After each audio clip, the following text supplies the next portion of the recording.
Aider. Un mot simple. Un mot noble. Mais aussi, un mot piégé. Et si je vous disais, que parfois, tendre la main peut vous faire perdre plus que vous ne gagnez? Et si, au lieu d'élever, votre aide emprisonnait?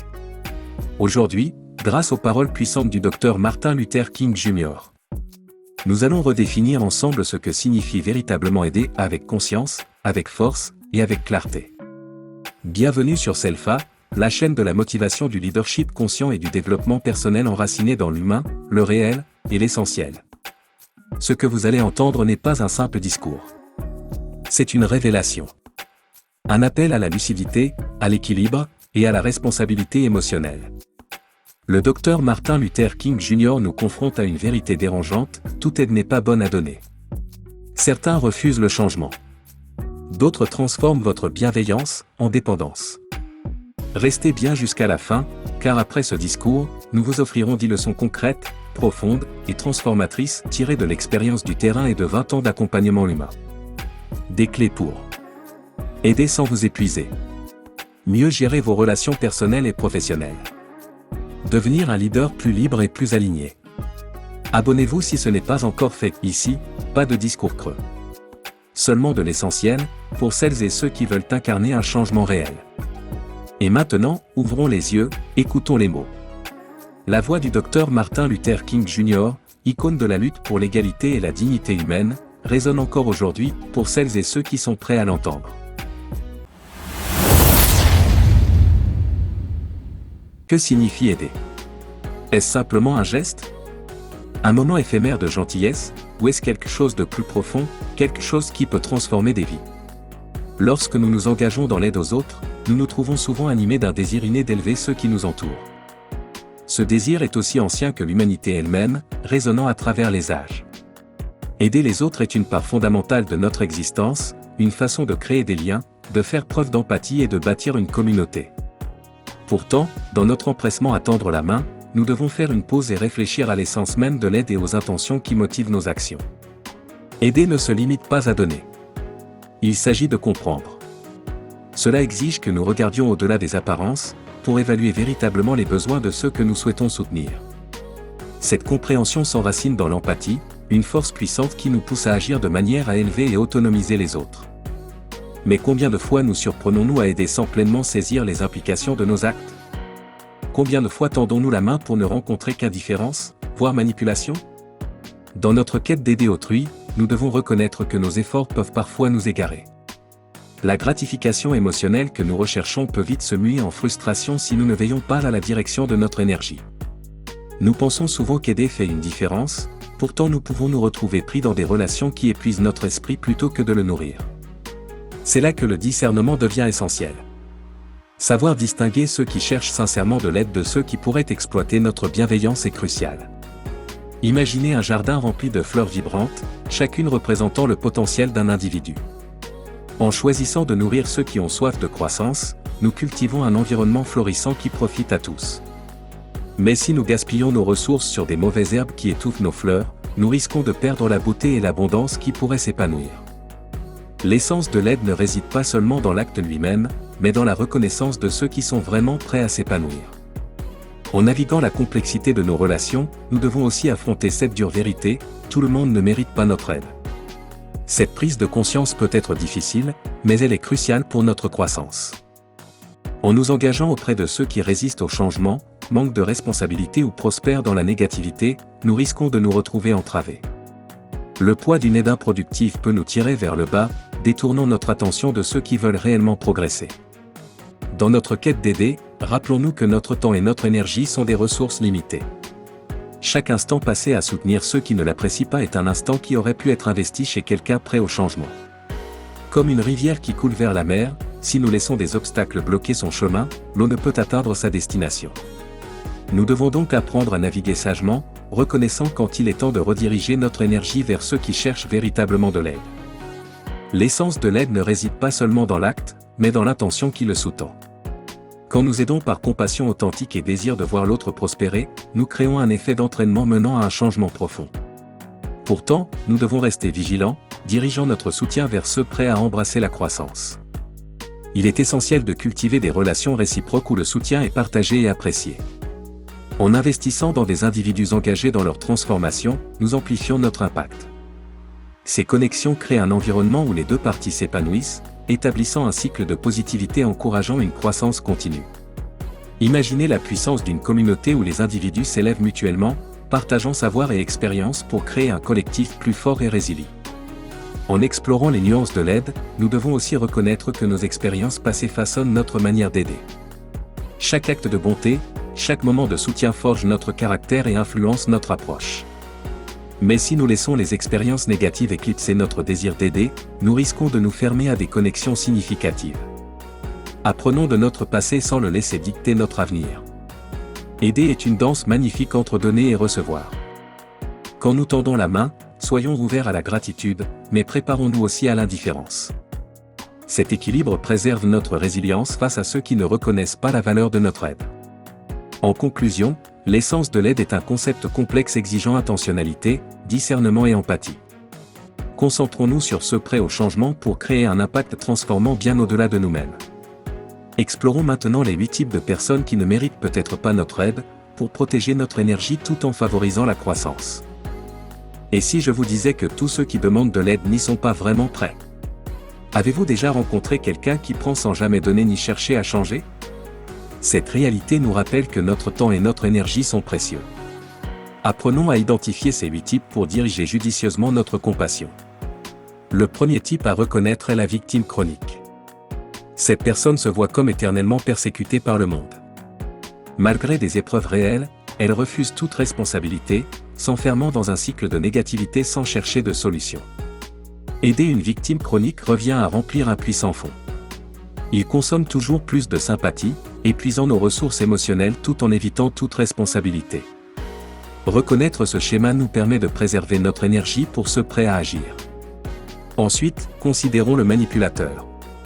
Cet individu excelle dans l'art d'exploiter la gentillesse d'autrui pour servir ses propres intérêts. Il peut se présenter comme une victime impuissante, utilisant la culpabilité ou le chantage émotionnel pour obtenir des faveurs ou des ressources. Bien que la compassion soit essentielle, nous devons rester vigilants face à ceux qui cherchent à manipuler notre bienveillance à des fins personnelles. Ils peuvent promettre du changement ou de l'amélioration, mais leurs actions racontent souvent une autre histoire. Lorsque nous identifions un schéma manipulateur, nous devons maintenir des limites fermes, comprenant que les aider ne mènera qu'à frustration et déception. Puis nous rencontrons le fabricant d'excuses. Ce type de personne trouve constamment des raisons pour ne pas prendre les mesures nécessaires à l'amélioration de sa situation. Il aligne une myriade de justifications pour son inaction, rejetant la responsabilité sur des facteurs externes plutôt que d'affronter ses propres lacunes. Aider un fabricant d'excuses revient à poursuivre des ombres. Chaque fois que vous pensez qu'il est prêt à avancer, il se réfugie à nouveau dans son confort d'excuses. Son refus de prendre ses responsabilités peut être décourageant, nous rappelant l'importance de nous engager avec ceux prêts au changement plutôt qu'avec ceux qui se cachent derrière un bouclier de justification. Tout aussi problématique est l'opposant systématique. Cette personne rejette rapidement idées, rêves et ambitions, projetant souvent ses propres peurs et insécurités sur les autres. Bien intentionné, son négativisme peut être contagieux, étouffant les aspirations de son entourage. Aider un opposant systématique ressemble à nager à contre-courant. Son pessimisme sape votre motivation et votre enthousiasme. S'entourer de personnes inspirantes et encourageantes est vital pour notre croissance. Face aux opposants, soyons perspicaces, investissant notre énergie chez ceux qui soutiennent nos aspirations plutôt que les entravent. L'individu au sentiment de privilège présente un autre défi majeur. Doté d'une importance personnelle démesurée, il estime mériter de l'aide sans l'avoir nécessairement gagnée. Il manifeste souvent un manque de gratitude et s'attend à ce que les autres répondent à ses besoins. Aider une personne privilégiée peut engendrer du ressentiment. Face à des demandes de plus en plus irréalistes, reconnaître ce sentiment de privilège nous permet d'établir des limites, orientant notre soutien vers ceux qui apprécient et valorisent nos efforts. Abordons ensuite l'apprenant résistant. Cette personne peut sembler ouverte à l'aide en surface, mais résiste fondamentalement au changement. Bien qu'elle sollicite conseil et soutien, elle n'applique aucune des suggestions reçues. Sa résistance peut provenir de peur, d'insécurité ou d'un manque d'engagement envers sa propre croissance. Aider un apprenant résistant devient vite frustrant, nous contraignant à répéter les mêmes conseils sans progrès visible. Comprendre ce schéma nous permet de rediriger nos efforts vers ceux avides d'apprendre et de grandir, plutôt que vers ceux qui stagnent dans leur zone de confort. Un autre type à reconnaître est le vampire énergétique. Ces individus prospèrent grâce à l'énergie émotionnelle d'autrui, laissant souvent leur entourage épuisé et vidé. Ils peuvent discuter sans fin de leurs problèmes sans chercher de solution ni offrir de réciprocité dans la relation. Aider un vampire énergétique s'apparente à un cycle sans fin de négativité. Leur présence pèse lourd sur notre morale, compromettant notre positivité et motivation. Il est crucial d'identifier ces personnes pour protéger notre énergie et nous concentrer sur celles qui diffusent encouragement et positivité. Enfin, nous avons le procrastinateur chronique. Caractérisé par son report constant de l'action, il laisse souvent projets et engagements inachevés. Bien qu'il exprime un désir de changement, il reste pris dans un cycle d'inaction. Aider un procrastinateur chronique revient à pousser un mur de briques. Malgré tout votre soutien, il peine à avancer. Identifier ce schéma nous permet de réorienter notre attention vers ceux prêts à embrasser le changement et à agir pour atteindre leurs objectifs. En naviguant dans le monde complexe de l'aide aux autres, il est crucial de garder à l'esprit ces 8 types de personnalités. En comprenant leurs caractéristiques et comportements, nous pouvons orienter notre énergie et compassion avec plus de discernement. Souvenez-vous, notre temps est une ressource limitée, et nous devons l'investir intentionnellement. Privilégions l'aide à ceux réellement prêts pour le changement et la transformation. L'aide véritable devrait être un échange mutuel de soutien et d'encouragement, où chacun s'épanouit. Avec cette conscience, nous pouvons continuer à élever ceux qui cherchent sincèrement notre assistance tout en protégeant notre bien-être et notre énergie. Avez-vous déjà ressenti l'épuisement accablant après avoir tenté d'aider quelqu'un qui n'est tout simplement pas prêt à changer? Cette sensation familière soulève une question essentielle. Quel est le vrai coût d'une aide improductive?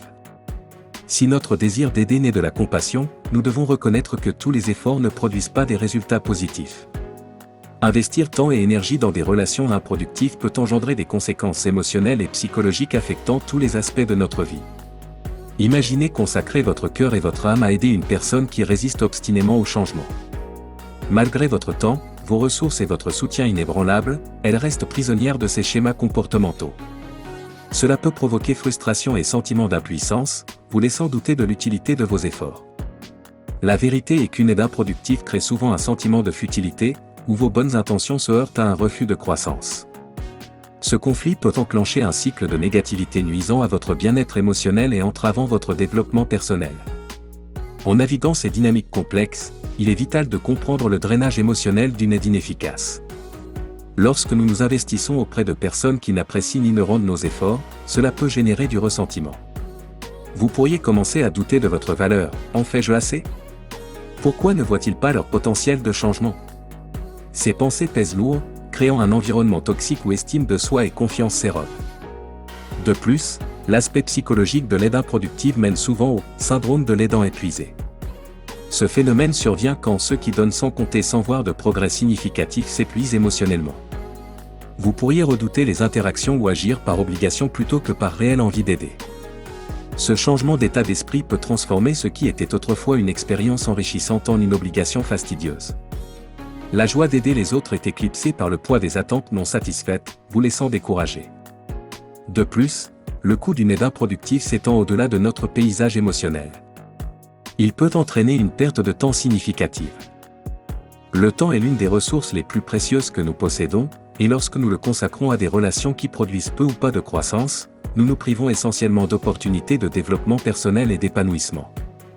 Considérez comment ce temps pourrait être passé avec des personnes qui recherchent véritablement le changement ou sur des activités qui enflamment vos passions. En laissant une aide improductive consommer notre temps, nous entrave involontairement notre propre progrès, créant un environnement stagnant dont il peut être difficile de s'échapper.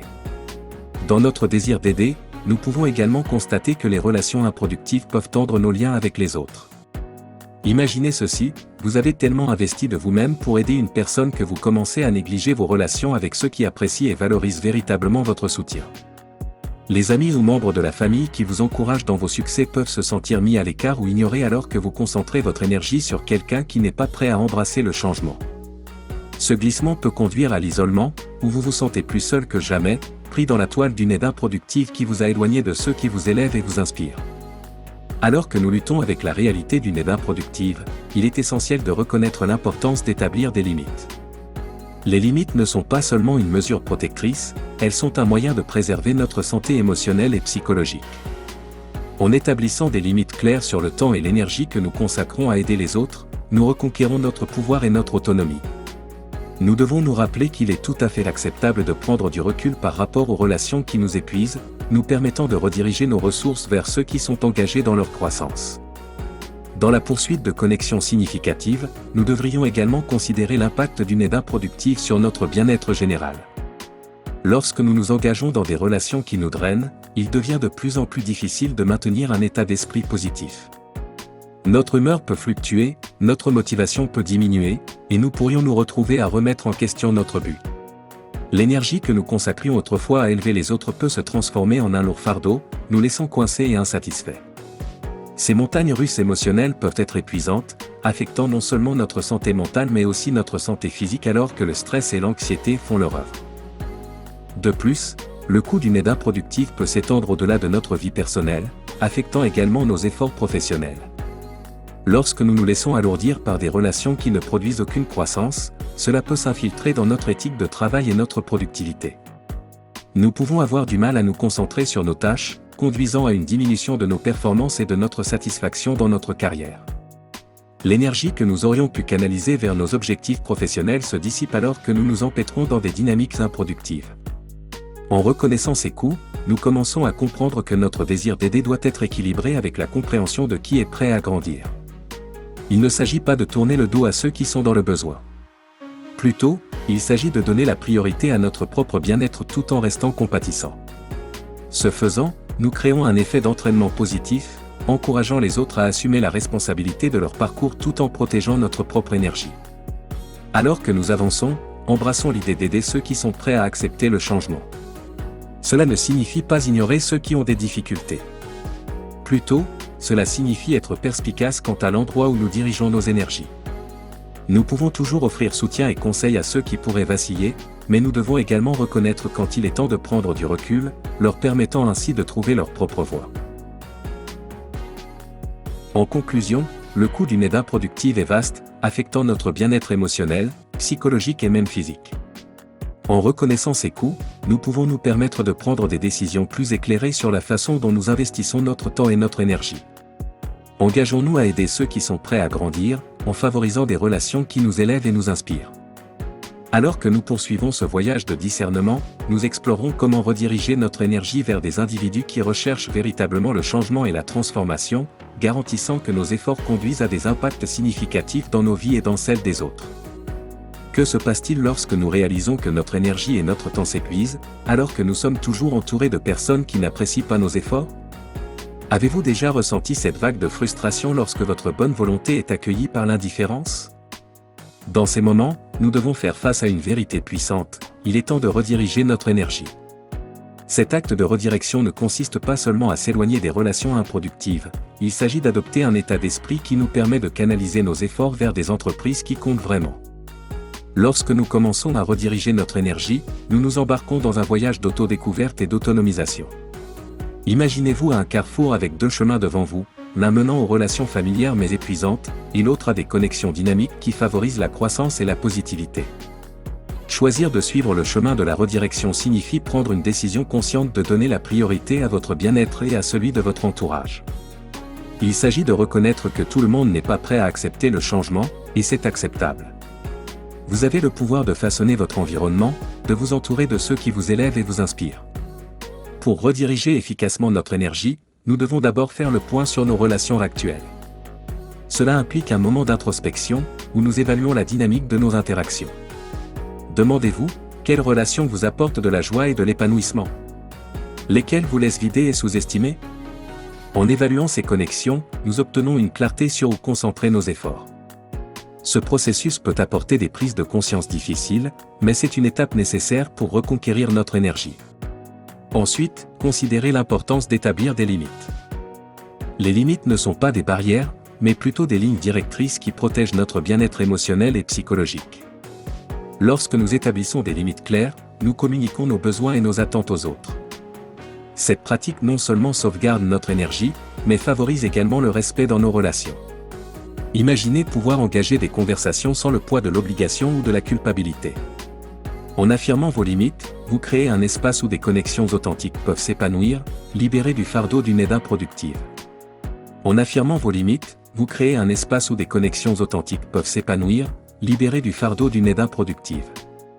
Alors que nous redirigeons notre énergie, il est essentiel de rechercher ceux qui sont véritablement engagés dans leur croissance. Nous entourer d'individus partageant nos valeurs et aspirations crée un réseau de soutien puissant. Ce sont les personnes qui célèbrent nos succès, offrent des retours constructifs et nous encouragent à repousser nos limites. Lorsque nous nous engageons avec ceux qui poursuivent activement le changement, nous amplifions notre propre potentiel. L'énergie investie dans ces relations nourrit non seulement notre croissance, mais inspire aussi les autres à devenir leur meilleur moi. Considérez le pouvoir transformateur de la collaboration. En redirigeant notre énergie vers des efforts coopératifs, nous déverrouillons de nouvelles possibilités. Collaborer avec des personnes partageant les mêmes idées nous permet de combiner nos forces, ressources et créativité. Ensemble, nous pouvons relever des défis, partager des idées et nous inspirer mutuellement à atteindre de nouveaux sommets. Imaginez travailler aux côtés de quelqu'un qui partage votre vision, quelqu'un qui vous encourage à rêver plus grand et à vous efforcer davantage. Cette synergie crée un environnement où l'innovation s'épanouit et où la croissance devient un voyage partagé. Dans ce processus de redirection, nous devons aussi adopter l'idée de soins personnels. Donner la priorité aux soins personnels n'est pas égoïste, c'est essentiel pour maintenir notre bien-être. En prenant soin de nous, nous reconstituons nos réserves d'énergie, nous permettant de nous engager plus pleinement dans nos relations et activités. Explorez des activités qui élèvent votre esprit, qu'il s'agisse d'exercices, de méditation, de loisirs ou de temps passé avec des proches. Lorsque nous prenons soin de nous-mêmes, nous sommes mieux équipés pour aider les autres, assurant que notre énergie provienne d'un lieu d'abondance plutôt que d'épuisement. De plus, il est crucial de cultiver un état d'esprit positif tout en redirigeant notre énergie. Nos pensées façonnent notre réalité, et lorsque nous nous concentrons sur les possibilités plutôt que sur les limites, nous nous ouvrons à de nouvelles opportunités. Adoptez la conviction qu'en lâchant prise des relations improductives, vous faites place à des connexions significatives qui enrichiront votre parcours. Ce changement de perspective nous permet de voir la redirection non comme une perte, mais comme une opportunité de croissance. Alors que nous pratiquons la redirection, nous pouvons rencontrer des résistances, tant en nous-mêmes que chez notre entourage. Le changement peut être inconfortable, et la peur de lâcher prise peut nous retenir. Cependant, nous devons nous rappeler qu'adopter le changement est un signe de force. En sortant de nos zones de confort, nous créons l'espace nécessaire à une croissance personnelle et relationnelle. Ce courage de changer nous permet de briser les chaînes d'une aide improductive et d'embrasser un avenir rempli de potentiel. Dans notre voyage de redirection, nous devrions aussi rester ouverts à l'apprentissage de nos expériences. Chaque relation, positive ou négative, offre des leçons précieuses pouvant éclairer nos décisions futures. Réfléchissez à ce que vous avez appris sur vous-même et vos besoins. Quelles qualités valorisez-vous dans une relation? Quelles limites devez-vous établir pour protéger votre énergie? En intégrant ces leçons dans nos vies, nous devenons plus à l'écoute des dynamiques de nos interactions, nous permettant de faire des choix plus judicieux. Alors que nous progressons sur ce chemin de redirection, il est vital de célébrer nos succès, aussi petits soient-ils. Reconnaître notre croissance renforce notre engagement à prioriser des connexions significatives. Célébrez les moments où vous choisissez de vous éloigner d'une relation improductive ou où vous établissez avec succès une limite. Ces victoires nous rappellent que nous prenons le contrôle de notre vie, créant activement un environnement où nous pouvons prospérer. En conclusion, l'acte de rediriger notre énergie est un processus puissant et transformateur. En évaluant nos relations, en établissant des limites et en nous entourant de personnes qui nous inspirent, nous créons un terrain fertile pour la croissance et l'épanouissement. Ce voyage requiert courage, introspection et engagement envers les soins personnels. En adoptant cette redirection, nous améliorons non seulement nos propres vies, mais contribuons aussi à un effet d'entraînement de positivité et d'autonomisation pour notre entourage. Alors que nous poursuivons ce voyage, explorons comment embrasser le parcours de l'utilité, assurant que nos efforts produisent des impacts significatifs dans nos vies et celles des autres. C'est à travers cette lentille d'intentionnalité que nous pouvons redéfinir ce que signifie aider, transformant nos relations en source de force, d'inspiration et de croissance mutuelle. Imaginez-vous au bord d'un vaste voyage où le chemin devant vous est illuminé non seulement par le désir d'aider les autres, mais aussi par la compréhension que le parcours de l'utilité est aussi un voyage d'autodécouverte et de croissance. Que signifie embrasser pleinement ce voyage? Sommes-nous simplement en train de soutenir les autres, ou grandissons-nous aussi à leur côté? Cette dualité est ce qui rend le parcours de l'utilité si profond et transformateur. Alors que nous nous engageons dans ce voyage, nous devons d'abord confronter l'essence de ce que signifie être utile. Être utile va au-delà du simple fait d'offrir une assistance. Il s'agit de construire des connexions authentiques et de favoriser un environnement où tous les participants peuvent s'épanouir. Lorsque nous pratiquons l'utilité, nous devons le faire avec un cœur ouvert et un esprit perspicace, cherchant à comprendre les besoins des autres tout en étant conscients de nos propres limites et frontières. Cet équilibre est essentiel, car il nous permet de cultiver des relations mutuellement bénéfiques plutôt qu'unilatérales. Considérez l'idée d'écoute active comme pierre angulaire de l'utilité. Lorsque nous écoutons véritablement quelqu'un, nous créons un espace sûr pour qu'il exprime ses pensées, sentiments et préoccupations. L'écoute active implique non seulement d'entendre les mots prononcés, mais aussi de se connecter aux émotions sous-jacentes. Cette pratique nous permet de nous connecter à un niveau plus profond, favorisant la confiance et la compréhension. Lorsque nous abordons les conversations avec l'intention d'écouter, nous permettons aux autres de partager leurs expériences authentiquement, ce qui peut mener à des solutions et perspectives significatives. Alors que nous embrassons ce voyage, réfléchissons aussi à l'importance de l'empathie. L'empathie est la capacité à comprendre et partager les sentiments d'autrui, et elle joue un rôle vital dans nos interactions. Lorsque nous approchons les autres avec empathie, nous validons leurs expériences et émotions, créant un sentiment d'appartenance et de soutien. Cette connexion peut être transformative, non seulement pour ceux que nous aidons, mais aussi pour nous-mêmes. En faisant preuve d'empathie, nous élargissons nos perspectives, enrichissant notre compréhension de l'expérience humaine et renforçant nos relations. Dans l'esprit de l'utilité, nous devons aussi reconnaître le rôle de la vulnérabilité. Accepter la vulnérabilité nous permet de nous connecter avec les autres à un niveau plus profond, brisant les barrières qui pourraient exister entre nous. Lorsque nous partageons nos luttes et nos défis, nous créons un espace pour que les autres puissent faire de même. Cet échange mutuel favorise l'authenticité, nous rappelant que nous sommes tous humains, naviguant sur nos chemins uniques. En étant vulnérables, nous encourageons les autres à embrasser leur propre authenticité, créant une culture d'ouverture et de confiance. Alors que nous naviguons dans ce voyage, nous devrions également considérer l'importance de l'autoréflexion. Prendre le temps de réfléchir à nos expériences nous permet d'acquérir des insights sur nos motivations, nos forces et nos domaines de croissance. L'autoréflexion nous aide à comprendre pourquoi nous choisissons d'aider dans certaines situations et ce qui motive notre désir de soutenir les autres. Cette conscience est cruciale pour garantir que nos actions s'alignent sur nos valeurs et nos intentions. Lorsque nous nous engageons dans l'autoréflexion, nous devenons plus à l'écoute de notre état émotionnel et pouvons mieux reconnaître quand nous devons prendre du recul ou rediriger notre énergie. Dans ce voyage d'utilité, nous devons aussi être ouverts au concept de collaboration. Aider les autres ne doit pas être une entreprise solitaire. Lorsque nous collaborons avec les autres, nous mettons en commun nos ressources, nos connaissances et nos compétences pour créer un impact plus significatif.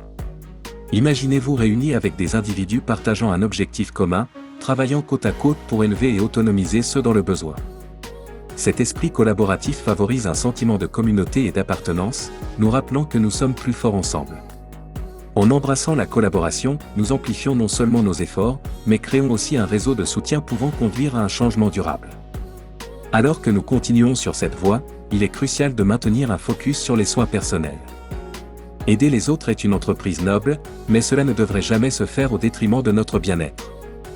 Prendre soin de nous-mêmes nous permet d'être plus présents et efficaces dans nos efforts. Pratiquer des soins personnels, que ce soit par l'activité physique, la pleine conscience ou simplement en prenant du temps pour nous, reconstitue notre énergie et renforce notre résilience. En priorisant les soins personnels, nous nous assurons d'aborder notre voyage d'utilité depuis un lieu d'abondance plutôt que d'épuisement. Au milieu de ce voyage, nous devrions aussi aborder l'importance de fixer des attentes réalistes. Alors que nous nous efforçons d'aider les autres, il est crucial de reconnaître que le changement prend du temps. Nous ne verrons peut-être pas de résultats immédiats, et c'est parfaitement normal. Comprendre cette réalité nous permet d'aborder nos efforts avec patience et compassion. En fixant des attentes réalistes, nous pouvons prévenir les sentiments de déception et de frustration, nous permettant de rester engagés dans notre voyage. De plus, nous devons adopter l'idée de célébrer les progrès, les nôtres et ceux des autres. Chaque pas en avant, aussi petit soit-il, mérite d'être reconnu. Célébrer les progrès renforce notre engagement dans le voyage d'utilité et nous rappelle l'impact que nous avons. Lorsque nous reconnaissons les réalisations de ceux que nous aidons, nous les encourageons à continuer de tendre vers la croissance. Cette célébration crée une boucle de rétroaction positive où la reconnaissance alimente la motivation et encourage de nouveaux progrès. Tout au long de ce voyage, nous rencontrerons inévitablement des revers et des défis. Il est important de se rappeler que ces obstacles ne définissent ni nos efforts ni notre valeur. Au lieu de cela, ils servent d'opportunités de croissance et d'apprentissage. Adopter un état d'esprit de croissance nous permet de voir les défis comme des tremplins plutôt que des obstacles. Lorsque nous rencontrons des difficultés, nous pouvons réfléchir à ce que nous pouvons apprendre de l'expérience et comment adapter notre approche pour aller de l'avant. Cette résilience renforcera notre engagement dans le voyage d'utilité. Alors que nous naviguons dans les complexités de l'aide aux autres, nous devons aussi nous souvenir de l'importance de la patience.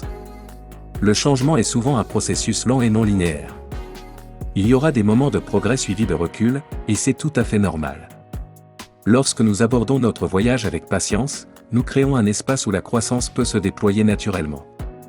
Nous devons nous rappeler que le voyage d'utilité n'est pas un sprint mais un marathon, un processus continu qui demande dévouement et persévérance. De plus, en embrassant le voyage d'utilité, nous devrions cultiver un sentiment de gratitude. Pratiquer la gratitude nous permet d'apprécier la beauté de nos interactions et les leçons apprises en chemin. En nous concentrant sur ce pourquoi nous sommes reconnaissants, nous changeons notre perspective de ce qui manque à ce qui est abondant. Cet état d'esprit favorise la positivité et la résilience, nous rappelant que même dans les moments difficiles, il y a toujours quelque chose pour lequel être reconnaissant. Alors que nous embrassons le voyage d'utilité, il est essentiel de se souvenir que notre impact s'étend au-delà des relations individuelles. L'effet d'entraînement de nos efforts peut conduire à une culture plus large de gentillesse et de soutien dans nos communautés. Lorsque nous incarnons les principes d'utilité, nous inspirons les autres à faire de même, créant un mouvement collectif vers un changement positif. Ce sentiment d'interconnexion nous rappelle que nos actions comptent et que nous avons le pouvoir d'influencer le monde qui nous entoure. En conclusion, le voyage d'utilité est une expérience multidimensionnelle qui englobe l'écoute, l'empathie, la vulnérabilité, l'autoréflexion, la collaboration, les soins personnels, les attentes réalistes, la célébration, la résilience, la patience et la gratitude. Embrasser ce voyage enrichit non seulement nos vies mais autonomise aussi ceux qui nous entourent. Alors que nous continuons à parcourir ce chemin, engageons-nous à être intentionnels dans nos efforts, reconnaissant que le voyage est aussi précieux que la destination. Ensemble, nous pouvons créer un monde où la gentillesse, le soutien et la croissance s'épanouissent, ayant un impact durable sur nous-mêmes et sur les autres. Alors que nous concluons cette exploration de l'utilité, portons avec nous les leçons apprises et les connexions établies. Embrassons l'idée que chaque acte de gentillesse, aussi petit soit-il, contribue à une tapisserie plus grande de soutien et d'autonomisation. Ce faisant, nous pouvons redéfinir ce que signifie aider, nous assurant que notre voyage soit un de croissance mutuelle, d'inspiration et de transformation.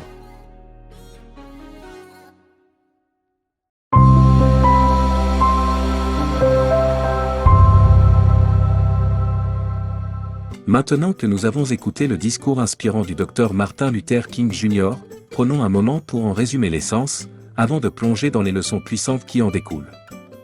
Le Dr King nous enseigne une vérité aussi inconfortable que fondamentale: toutes les personnes qui demandent de l'aide ne sont pas forcément prêtes à la recevoir.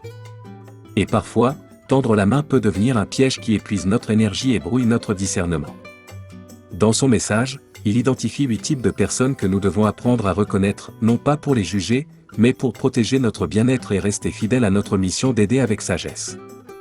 Il y a d'abord les victimes chroniques, celles qui racontent leur malheur sans jamais chercher à en sortir. Leur besoin de consolation devient un abîme sans fond, où ton aide se perd sans jamais générer de changement. Viennent ensuite les manipulateurs, habiles à exploiter ta générosité, à user de culpabilisation pour obtenir ce qu'ils veulent, sans véritable intention d'évoluer. Puis, les faiseurs d'excuses, ils trouvent toujours une raison extérieure à leur stagnation, mais jamais le courage d'agir. Tes encouragements se heurtent à leur mur d'auto-sabotage. Il y a aussi les pessimistes, ces semeurs de doutes et de peurs, qui sabotent les rêves avant même qu'ils n'éclosent, contaminant ton énergie au passage. Ne négligeons pas les personnes qui se croient tout permis, elles considèrent ton aide comme un dû, sans gratitude, sans remise en question, renforçant leur dépendance plutôt que leur autonomie.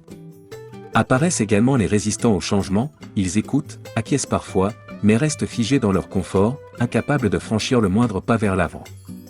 Puis, les vampires énergétiques, ils absorbent ton attention, tes conseils, ton soutien, mais sans jamais cheminer vers une solution. Leur présence t'épuise et t'éloigne de ta propre croissance. Enfin, il y a les procrastinateurs éternels, ceux qui reportent sans cesse leurs actions, empêchant toute évolution durable malgré ton investissement et ta patience. À travers cette brillante analyse, Dr. King nous rappelle une chose essentielle. Aider, c'est croire en l'autre, mais ce n'est pas se sacrifier pour lui. C'est inspirer, encourager, accompagner, tout en respectant la liberté de l'autre et ses propres choix. Que cette compréhension soit notre boussole, alors que nous abordons maintenant les 10 grandes leçons qui peuvent transformer notre manière d'aider, de diriger, et de bâtir des relations humaines plus justes et plus lumineuses.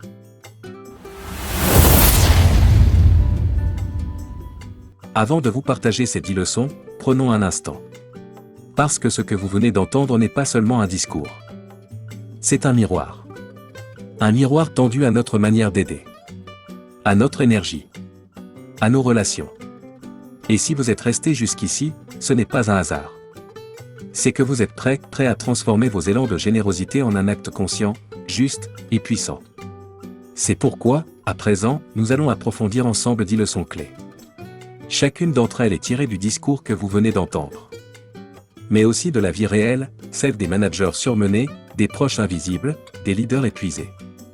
Ces leçons sont là pour vous aider à grandir sans vous perdre. Poser des limites sans culpabiliser. Mieux accompagner dans votre famille, votre entreprise, votre équipe. Et surtout, pour faire de chaque geste d'aide une source de force pour vous et pour les autres. Alors prenez de quoi noter, respirez.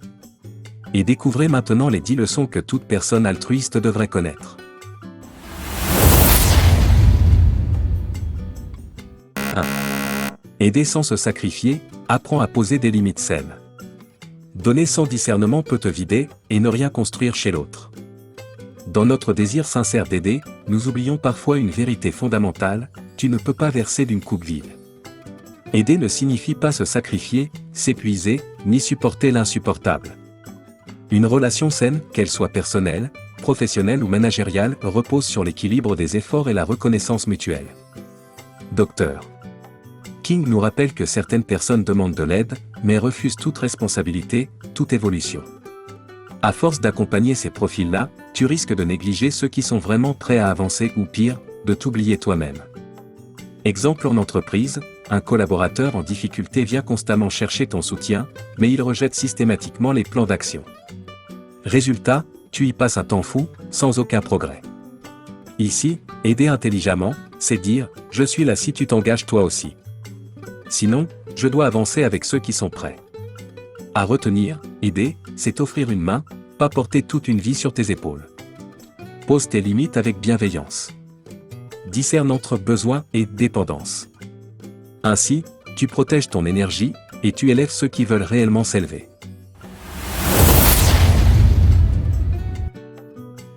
2. L'intention ne suffit pas, sois lucide sur les résultats. Une bonne intention sans impact peut devenir une illusion douloureuse. Beaucoup pensent que le simple fait de vouloir aider suffit. Mais comme le montre le discours du Dr. King, l'intention n'est que le début du chemin. Ce qui compte, c'est l'impact réel. Aider quelqu'un qui refuse d'évoluer, qui répète les mêmes erreurs, ou qui te manipule par culpabilité, ce n'est plus de l'aide. C'est du déni. Il est essentiel d'observer, d'écouter, d'évaluer les retours concrets de notre soutien. Si, après plusieurs tentatives, rien ne change, ou si la situation empire, alors l'aide devient contre-productive. Et parfois toxique. Exemple dans le management.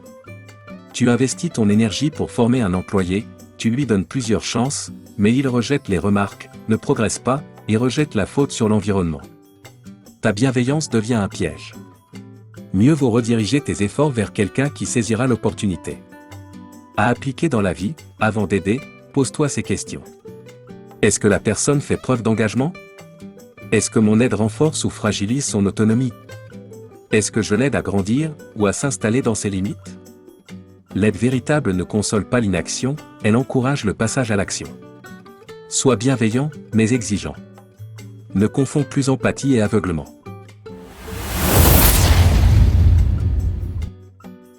3. Tu ne peux pas aider quelqu'un qui ne veut pas changer. L'envie de progresser ne peut jamais être imposée de l'extérieur. L'un des enseignements les plus puissants du discours de Martin Luther King Jr.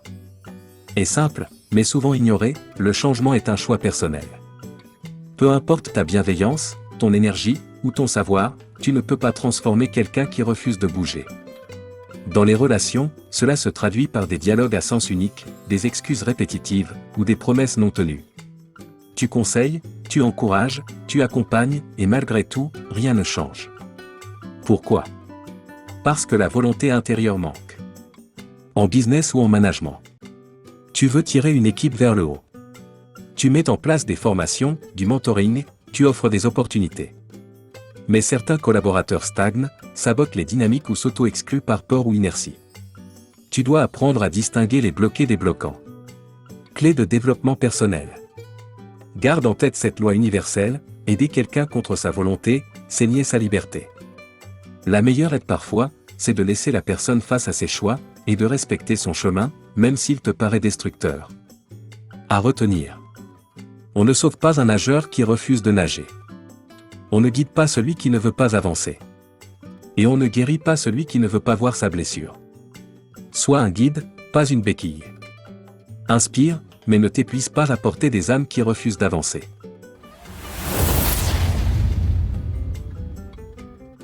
4. L'aide devient toxique quand elle entretient la dépendance. Aider, ce n'est pas rendre l'autre incapable. Il existe une forme d'aide qui, au lieu de libérer, enchaîne. C'est celle qui répond systématiquement à tous les besoins, qui anticipe les problèmes, qui veut tout réparer. Sur le moment, elle semble noble. Mais à long terme, elle étouffe l'autonomie, nourrit la passivité, voire la manipulation. Dans les relations personnelles. Cela peut être un ami, un conjoint ou un parent. Tu fais tout à sa place. Tu es toujours là pour réparer, pour payer, pour consoler. Mais un jour tu réalises que ta présence empêche l'autre de grandir, de prendre ses responsabilités, de devenir adulte. Dans une équipe ou un business. Un manager trop protecteur qui prend toutes les décisions, qui corrige toutes les erreurs, finit par générer une équipe passive. L'innovation meurt, la confiance s'effondre. Et le jour où il s'absente, tout s'écroule. Car il n'a pas construit des leaders, mais des dépendants. Clé pour le développement personnel. Aider, c'est renvoyer à la responsabilité, pas la fuir à la place de l'autre. Parfois, aider c'est dire non. C'est laisser tomber. C'est regarder quelqu'un se relever sans intervenir. Car c'est dans l'effort que la force intérieure naît. Comme le dit une sagesse africaine, l'enfant qui n'est jamais tombé ne saura jamais courir. À retenir. Une aide qui contrôle n'est plus de l'amour, c'est de la peur. Une aide qui remplace l'effort devient une prison douce. La vraie générosité, c'est de croire en la capacité de l'autre à se relever seul. 5. L'énergie donnée sans retour épuise l'âme. Aider sans réciprocité, c'est creuser un puits à sec. Il y a une réalité que beaucoup refusent de voir, aider, c'est un échange. Pas un troc matériel, mais un flux d'énergie, de reconnaissance, de volonté commune d'avancer. Or, certaines personnes reçoivent, prennent, réclament mais ne donnent jamais en retour, pas même un sourire, un merci ou un effort de transformation. Dans les relations affectives. C'est le proche toujours en crise, toujours en demande, jamais en gratitude. Tu le soutiens, tu l'écoutes, tu changes tes plans pour lui, mais quand vient ton tour, il disparaît. Cette relation unilatérale te vide, peu à peu, sans que tu t'en rendes compte. Dans les relations professionnelles. Un collègue ou collaborateur te sollicite constamment, te délègue ce qui ne l'arrange pas, prend le crédit mais fuit les responsabilités. Et toi, parce que tu es gentil, tu acceptes. Résultat, épuisement, frustration, burn-out. Clé de leadership et de développement personnel. Le respect de soi commence par poser des limites. Si ton aide n'est jamais reconnue, jamais valorisée, tu as le droit de te retirer. Donner ne doit pas signifier s'oublier. Et dans le business comme dans l'humain, le déséquilibre tue la confiance. Souviens-toi, celui qui donne sans recevoir finit par s'effacer. À retenir. Toute relation saine repose sur l'équilibre. L'aide doit circuler, même symboliquement. Le silence de l'autre est parfois un vrai message, il ne veut pas changer. Le refus de changer est une prison que personne ne peut ouvrir. Tu peux tendre la main, mais pas marcher à leur place. Un des pièges les plus douloureux de l'aide, c'est de vouloir changer quelqu'un contre son gré. Nous avons tous connu cette situation, une personne nous dit qu'elle veut s'en sortir, avancer, évoluer. Mais dès qu'on lui propose une action concrète, elle bloque, recule, trouve des excuses. Elle veut le résultat, mais pas le chemin. Elle réclame le fruit, mais refuse de semer. Dans les relations personnelles, tu encourages un ami à sortir d'une relation toxique, à reprendre sa vie en main, à s'affirmer. Il t'écoute, puis retourne exactement au même point, encore et encore. Et toi, tu t'épuises à répéter, motiver, secouer en vain. En entreprise ou management. Un collaborateur talentueux mais qui résiste à toute nouvelle méthode, toute critique constructive, tout feedback. Il rejette la remise en question, même si ses résultats stagnent. Ton rôle n'est pas de le sauver, mais de poser un cadre, l'envie de progresser doit venir de lui. Leçon de sagesse. Changer est une décision intérieure, un choix profond. Tu peux inspirer, montrer, encourager mais jamais forcer. Sinon, tu deviens esclave d'un espoir qui ne t'appartient pas. Souviens-toi, tu peux allumer la lumière, mais ils doivent t'ouvrir les yeux eux-mêmes. À retenir. Aider, ce n'est pas tirer quelqu'un hors du puits s'il s'y accroche. Le désir de transformation doit venir de l'intérieur. Si tu veux grandir, accompagne ceux qui veulent vraiment marcher.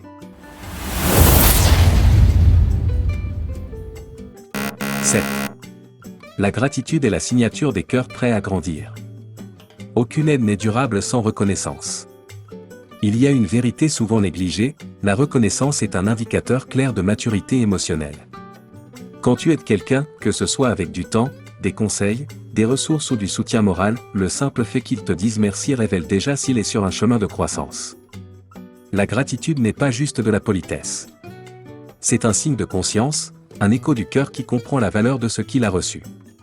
Dans tes relations, tu offres ton écoute, ton épaule, tes solutions. Si la personne ne reconnaît jamais ce que tu fais pour elle ou pire, on exige toujours plus, tu n'es plus un ami ou un allié. Tu es devenu un service gratuit, invisible et épuisé. Dans le monde professionnel, un collaborateur qui reçoit un coaching, une promotion, une chance, et qui ne manifeste aucune reconnaissance, ne comprend pas ce qu'il vient de recevoir. Il prend. Il ne construit pas. Leçon de sagesse. La reconnaissance ne doit pas être quémandée. Mais son absence doit être observée. Elle est un signal clair que ton énergie est peut-être mal placée. Souviens-toi, ce que l'on donne sans gratitude, se transforme souvent en dette émotionnelle. À retenir. N'investis pas dans ceux qui oublient ce qu'ils ont reçu. La gratitude est une preuve d'évolution intérieure. Entoure-toi de gens qui savent dire merci avec le cœur, pas juste les mots. Oui. L'énergie est un capital, pas une dette infinie. Aider ne signifie pas s'épuiser pour les autres. Ton énergie mentale, émotionnelle, physique est une ressource précieuse. Et comme toute ressource, elle doit être gérée avec stratégie, pas gaspillée dans des relations unilatérales. Beaucoup confondent être bon avec se sacrifier. Ils donnent sans compter, s'oublient, repoussent leurs limites, pour des gens qui ne veulent pas changer, qui résistent à l'évolution, ou qui se nourrissent de la générosité des autres sans rien bâtir eux-mêmes. Coup au but en entreprise ou dans un projet. Tu as peut-être ce collègue qui refuse de prendre ses responsabilités, mais qui t'appelle toujours à l'aide. Ou ce client qui te vide émotionnellement, sans jamais écouter tes recommandations. Signe avertissement résultat, tu t'épuises pour zéro transformation. Dans ta vie personnelle, tu portes à bout de bras un proche, mais c'est ta joie, ton énergie, ton équilibre qui s'éteignent lentement. Prends conscience. Tu n'es pas une source illimitée. Tu n'es pas responsable du refus de l'autre de changer. Tu peux aimer, sans porter. Pose-toi cette question. Est-ce que mon aide nourrit la croissance de l'autre, ou l'empêche de devenir autonome? Une rivière qui se jette partout s'assèche. Une rivière qui trace un lit clair irrigue des terres fertiles. Aide avec discernement. Pas par devoir. Pas par culpabilité. Mais là où ta lumière peut allumer d'autres flammes. 9. L'aide mal placée crée de la dépendance, pas de la liberté. À force d'aider mal, tu empêches l'autre de grandir. Aider quelqu'un, ce n'est pas faire les choses à sa place. Ce n'est pas résoudre tous ses problèmes à sa demande. ce n'est surtout pas lui éviter de traverser les épreuves qui forgent le caractère. Et pourtant, combien de fois as-tu voulu sauver quelqu'un? Combien de fois as-tu pris ses responsabilités sur tes épaules, pensant bien faire? Résultat. Il ou elle dépend encore plus de toi. Tu deviens un pilier indispensable, mais aussi une béquille qui empêche de marcher seul. Tu rends un mauvais service, car tu détruis le processus naturel d'apprentissage. Exemple. Un manager qui corrige toujours les erreurs de ses collaborateurs à leur place ne crée pas une équipe autonome. Il crée une équipe soumise. Un parent qui évite à son enfant toute frustration ne l'aide pas à devenir fort. Il l'empêche de se construire. La vraie aide ne rend pas dépendant. Elle libère. Elle montre le chemin, sans le parcourir à la place de l'autre.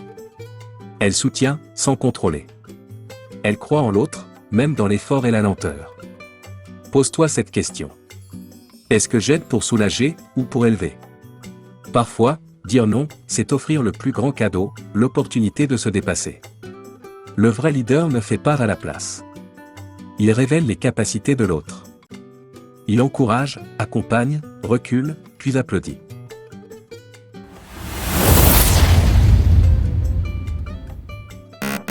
L'aide qui t'épuise est un signal d'alerte. Si aider te détruit, ce n'est plus de l'aide. L'une des erreurs les plus courantes chez les personnes empathiques, les leaders engagés ou les proches bienveillants, c'est de confondre loyauté et sacrifice de soi. Oui, tu veux aider. Oui, tu veux être là pour les autres. Mais à quel prix? Lorsque tu n'as plus d'énergie, plus de joie, plus de clarté. Lorsque tu ressens de la culpabilité si tu refuses, ou de la honte si tu penses à toi. C'est le signe que ton aide est devenue toxique pour toi-même. En entreprise. Le manager qui surcharge son emploi du temps pour combler les manques de ses collaborateurs finit par perdre sa vision stratégique. Dans la famille.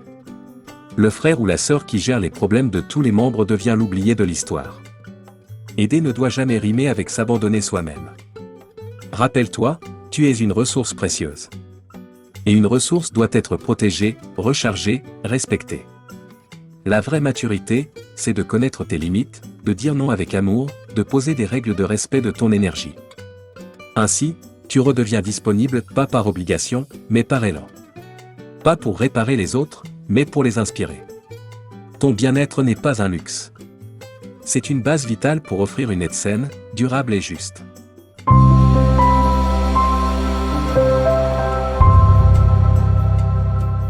Et maintenant, prends un instant. Réfléchis. À qui aides-tu vraiment et à quel prix? Le Dr King nous l'a rappelé. Aider ne signifie pas se perdre soi-même. Aider ne signifie pas porter la responsabilité de la vie des autres. Aider signifie, voir, inspirer, et parfois, lâcher prise quand cela s'impose. Si tu ne retiens qu'une seule chose de cette vidéo, que ce soit celle-ci. Tu as le droit d'aider. Mais tu as aussi le droit de ne pas t'oublier en chemin. Merci d'avoir été avec nous jusqu'ici. Si tu trouves ces enseignements précieux, partage-les. Parlons autour de toi. Commente. Abonne-toi. Car ici, sur Selfa, il ne s'agit pas de chercher des likes. Il s'agit de conscience. Il s'agit d'humanité. Il s'agit de toi et de l'impact que tu peux avoir sur le monde. Et comme promis, les 10 leçons que nous avons partagées aujourd'hui ne sont qu'un commencement. La véritable transformation commence avec ta décision.